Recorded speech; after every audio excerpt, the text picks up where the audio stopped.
Friends, हमारे YouTube channel में आप लोगों का आज फिर स्वागत है। और इस समय हम लोग मध्यकालीन इतिहास में सैयद वंश तक अध्ययन कर चुके हैं और वहीं से अब आगे दिल्ली सल्तनत का अंतिम वंश जो है वह लोदी वंश है। और आज से हम लोग अब लोदी वंश का अध्ययन करेंगे। और लोदी वंश में कुल मुख्य रूप से 3 शासक हुए और इन्हीं 3 शासकों के बारे में हमें अध्ययन करना है। और इन तीनों शासकों से क्वेश्चंस बहुत उठाए जाते हैं सभी कॉम्पिटिटिव एग्जाम्स में, इसलिए एक बार फिर से लोदी सुल्तान काफ़ी इंपॉर्टेंट हैं, यहाँ से क्वेश्चंस खूब उठाए जाते हैं। इसमें मात्र 3 सुल्तान हुए, जिसमें इसका संस्थापक शासक था बहलोल लोदी, दूसरा इसका पुत्र सिकंदर लोदी और इसके बाद जो अंतिम शासक बनता है उसका नाम होता है इब्राहिम लोदी। और इन्हीं 3 सुल्तानों के बाद ही भारत में एक नई सत्ता मुगल वंश की स्थापना हो जाती है। तो इन तीनों सुल्तानों को हम 3 वीडियो के माध्यम से एक एक सुल्तान को डीपली उसके सारे क्वेश्चंस को लेकर के उसको क्लियर करते हुए अध्ययन करेंगे। तो आइए हम लोग शुरू करते हैं लोदी वंश, जिसका कार्य लोदी वंश जो 1451 से लेकर के 1526 ईस्वी तक चला है और यह दिल्ली सल्तनत का 5वां और अंतिम वंश था। तो लोदी वंश, लोदी कहाँ के थे, कब आए भारत में, कैसे भारत में स्थापित हुए और सत्ता तक कैसे पहुँचे। तो अगर देखा जाए तो सबसे पहले बलबन जो गुलाम वंश का शासक था, इसी के समय मंगोल आक्रमणों से यह काफ़ी परेशान था और सबसे पहले मंगोल आक्रमण से परेशान होकर के इसने लोदियों को, जो अफ़गानी कहे जाते थे, इन लोदियों को अपनी सेना में भर्ती किया, खास तौर से मंगोलों से निपटने के लिए। मंगोलों से लड़ने के लिए ही बलबन ने अपनी सेना में सबसे पहले लोदियों को भर्ती किया था और यही लोदी अब धीरे धीरे यहाँ पर बस गए और ये शासन सत्ता से जुड़ते चले गए। आगे चल करके जब तुगलक वंशी शासक फिरोज तुगलक होता है तो यह अपना सूबेदार भी लोदियों को बनाता है, यानी कि काफ़ी सूबेदारी, कई जगहों की सूबेदारी लोदी वंश से जुड़े हुए लोगों को भी फिरोज शाह तुगलक प्रदान करता है। और फिरोज शाह तुगलक के बाद जब सैयद वंशी शासक आते हैं तो इस सैयद वंशी शासकों के आते आते जो लोदी है, जो अफ़गानी हैं, ये शासन सत्ता के इर्द गिर्द अपनी धाक, अपनी जड़ जमा चुके होते हैं, यानी सुल्तान से काफ़ी करीबियाँ इनकी हो चुकी होती थी, किसकी, लोदियों की। और कहा जाता है कि सैयद वंश के शासकों ने इन्हें उच्च पदों पर भी अब बैठाना प्रारंभ कर दिया था, किसे, लोदियों को। तो इस प्रकार कहीं ना कहीं सैयद वंश तक पहुँचते पहुँचते ये शासन सत्ता के काफ़ी करीब पहुँच चुके थे, शासकीय गुणों से, प्रशासनिक नीतियों से परिपूर्ण हो चुके थे, एक तरह से राजनीतिज्ञ भी होते जा रहे थे ये। अगर देखा जाए कि ये कहाँ के रहने वाले थे तो लोदी अफगानिस्तान के गिलजाई कबीले के साहूकील शाखा से संबंधित थे। यह क्वेश्चन कई बार कॉम्पिटिशन में आ चुका है कि लोदी कहाँ से जुड़े हुए थे, तो लोदी कहाँ के रहने वाले थे। तो लोदी अफगानिस्तान के एक कबीला होता था जिसे कहा जाता था गिलजाई कबीला। लोदी कहाँ से थे, अफगानिस्तान क्षेत्रों में रहने वाले थे, जैसे खलजी जो थे, खिलजी, वह अफगानिस्तान के खल्ज क्षेत्रों के ही रहने वाले थे। उसी तरह अफगानिस्तान के ये गिलजाई कबीले से जुड़े हुए थे और गिलजाई कबीला का एक उसकी शाखा होती थी साहूखेल, यानी गिलजाई कबीले की साहूखेल शाखा से जुड़े हुए थे कौन, लोदी। अब आगे चल करके जो ही सैयद वंश के सुल्तान, सैयद वंशी शासक मुबारक शाह के बाद जो होता है, बाकी जो सुल्तान होते हैं, चाहे वह मोहम्मद शाह हो, चाहे वह अलाउद्दीन आलम शाह हो, ये इतने कमज़ोर होते हैं, इतने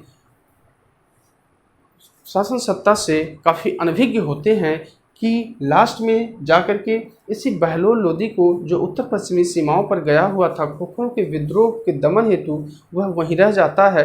और लास्ट में जब अलाउद्दीन आलम शाह सुल्तान बनता है सैयद वंश का, तो वह शासन सत्ता विद्रोहों से विवश हो जाता है, विद्रोहों से घबरा जाता है और उसका अपने वजीर से काफ़ी विवाद हो जाता है और वह शासन सत्ता था दिल्ली को छोड़ करके जाके बदायूं में शिफ्ट हो जाता है, बदायूं में रह जाता है। और इसके बाद जनता जो है बहलोल लोदी से आग्रह करती है कि आप आइए और दिल्ली की शासन सत्ता को संचालित कीजिए। तो बहलोल लोदी एक बार फिर से अलाउद्दीन आलम शाह को यह संदेश भेजता है, लेकिन वह इसे इनकार कर देता है और कहता है कि मैं शासन सत्ता तुम्हें सौंपता हूँ, मैं बदायूं की सूबा से ही संतुष्ट हूँ, मस्त हूँ। तो ऐसे में अब बहलोल लोदी को निष्कंठ रूप से सिंहासन प्राप्त होता है, चूँकि जनता का भी सहयोग इसे प्राप्त हुआ होता है और यह अब एक नए वंश लोदी वंश की स्थापना करता है। इसलिए बहलोल लोदी को लोदी वंश का संस्थापक शासक भी जाना जाता है और यह 38 वर्ष तक सुल्तान रहा है, यानी कि सर्वाधिक समय तक। ये क्वेश्चन कई बार पूछा गया है कि पूरी दिल्ली सल्तनत में सबसे ज़्यादा समय तक किसने शासन किया। हालांकि तो लोदी वंश का जो शासन काल है वह कम है, तुगलक वंश की तुलना में, लेकिन किसी एक पर्टिकुलर शासक के शासनकाल को अगर पूछा जाता है कि सर्वाधिक समय तक किसने शासन किया, किस सुल्तान ने, तो वह था बहलोल लोदी और कुल 38 वर्षों तक यह सुल्तान रहा है, शासन किया है।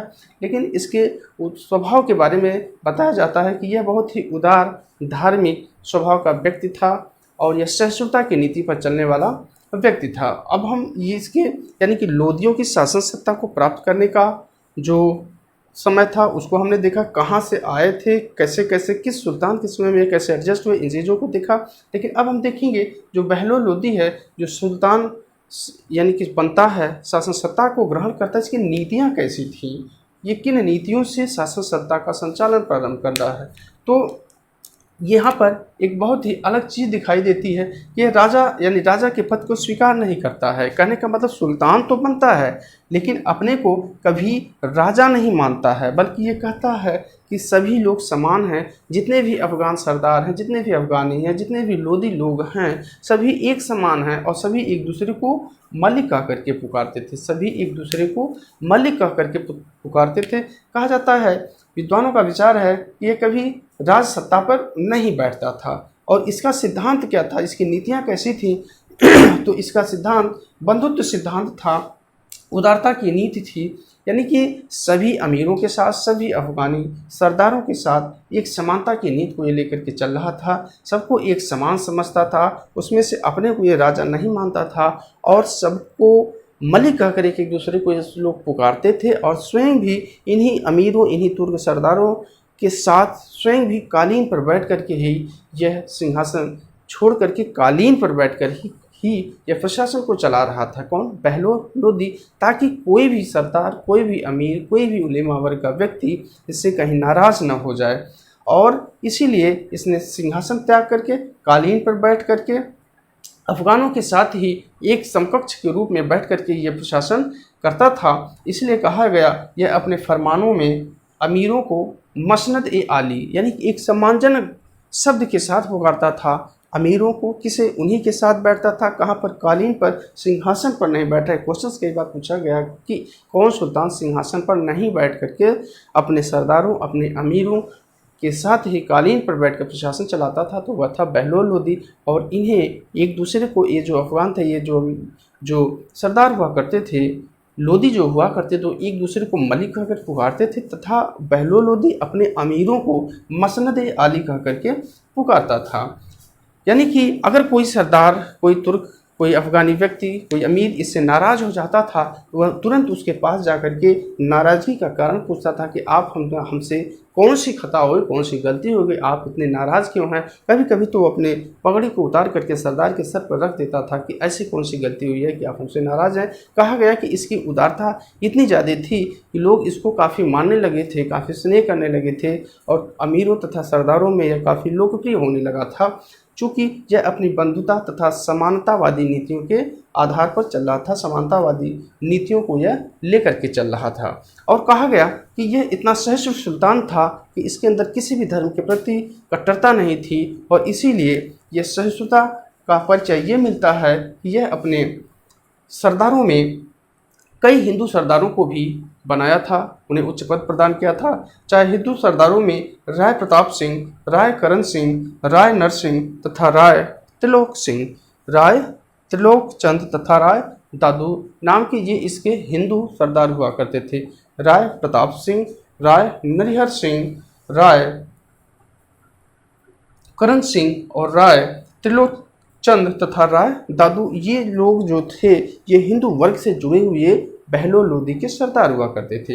एक महत्वपूर्ण सिक्का इसके द्वारा चलाया गया जो कंपटीशन में पूछा जाता है कि इसने कौन सा सिक्का जारी किया, तो इसने 1/4 टंका, जो टंका और जीतल जो पहले से चली आ रही थी मुद्राएं, वह आज भी चल रही थी, लेकिन चांदी के टंका के मूल्य के बराबर, यानी कि चांदी का जो टंका था उसके 1/4 मूल्य के बराबर एक सिक्का जारी किया जिसे कहा गया बहलोली सिक्का। यानी कि अपने नाम से ही उस सिक्के का प्रचलन करवाया, बहलोली सिक्का। बार बार कंपटीशन में पूछा जाता है कि बहलोली सिक्के का प्रचलन किसके द्वारा कराया गया, तो हम इसके नाम से ही याद रखेंगे कि बहलोली सिक्के का प्रचलन बहलोल लोदी के द्वारा कराया गया, प्रचलन में लाया गया। और यह सिक्का कितने मूल्य का होता था, तो जो इसके पहले टंका चल रहा था, टंका जो चांदी का होता था, चांदी के टंके के मूल्य से 1/4 मूल्य के बराबर होता था। यह बहलोली सिक्का, यानी कि अगर पूछा गया कि बहलोली सिक्का किस धातु का था तो यह भी चांदी का ही होता था। और यह सिक्का इतना प्रचलन में आया कि आगे चल कर के यह अकबर तक, यानी कि जब अकबर मुगल वंशी शासक अकबर शासक बनता है, बादशाह बनता है, तब तक यही बहलोली सिक्का प्रचलन में चलता रहता है। तो बहलोल लोदी से जो महत्वपूर्ण क्वेश्चन है ये कि लोदी कहाँ के थे, अफगानिस्तान के गिलजाई कबीले की शाहूखेल शाखा से संबंधित थे। सर्वाधिक समय तक 38 वर्षों तक इसने सुल्तान रहा या शासन किया। पूरी दिल्ली सल्तनत में सर्वाधिक समय तक सुल्तान रहा। उदार स्वभाव का व्यक्ति था और सभी समान हैं और सब एक दूसरे को मलिक कह करके पुकारते थे तथा यह अपने अमीरों को मसनद आली कह करके पुकारता था। और एक क्वेश्चन लास्ट में इसकी नीतियों से, इसके कार्यों से जुड़ा हुआ था कि जैसे कि अलाउद्दीन खिलजी तथा मोहम्मद बिन तुगलक ने खुम्स का जो धन था, यानी कि लूट का जो धन था, उसका 1/5 भाग सैनिकों में वितरित करके 4/5 भाग राजकोष में जमा करवाया था। लेकिन यह उदार व्यक्ति था और इसने फिर इस नीति को पलट करके 1/5 भाग ही मात्र राजकोष में जमा करवाया और 4/5 भाग सैनिकों में वितरित करवा दिया। तो इस प्रकार से ये बहलोल लोदी के द्वारा चलाई गई ये नीतियाँ थीं। अब हम देखेंगे थोड़ा सा, इसने सबको संतुष्ट करने की नीति पर तो चल ही रहा था, उदारता की नीति को लेकर के चल रहा था, धार्मिक रूप से यह सहिष्णु था, लेकिन इसके साथ ही साथ अपने साम्राज्य सैयद वंश के शासकों के समय सिमट करके दिल्ली के इर्द गिर्द तक रह गया था। इसके लगभग सभी राज्य स्वतंत्र हो गए थे। लेकिन एक बार फिर से लोदी सुल्तान बहलोल लोदी यह प्रयास करता है कि हम पुरानी दिल्ली सल्तनत, यानी कि जो पुराना साम्राज्य हुआ करता था, अगर हम ज़्यादा नहीं तो कम से कम जो बचा हुआ क्षेत्र है उसको संयोज करके रखें, उसको बचा सकें और जो विद्रोह इस समय हो रहे हैं वर्तमान में, उन विद्रोहों का दमन कर सकें। तो आगे हम लोग देखते हैं कि इसके विजय अभियान या इसके सैन्य अभियान कौन कौन से हुए। तो इसके समय का सबसे महत्वपूर्ण जो विजय अभियान था वह जौनपुर था। जौनपुर यानी कि 1479 ईस्वी में जौनपुर में कौन सा सुल्तान था, तो जौनपुर में सरकी वंश के शासक हुसैन शाह का शासन था। इसके पूर्व मोहम्मद शाह का शासन था। किसका? हुसैन शाह से पूर्व मोहम्मद शाह का शासन था जौनपुर के राज्य में। और जो मोहम्मद शाह था वह अंतिम सैयद शासक अलाउद्दीन आलम शाह का दामाद था।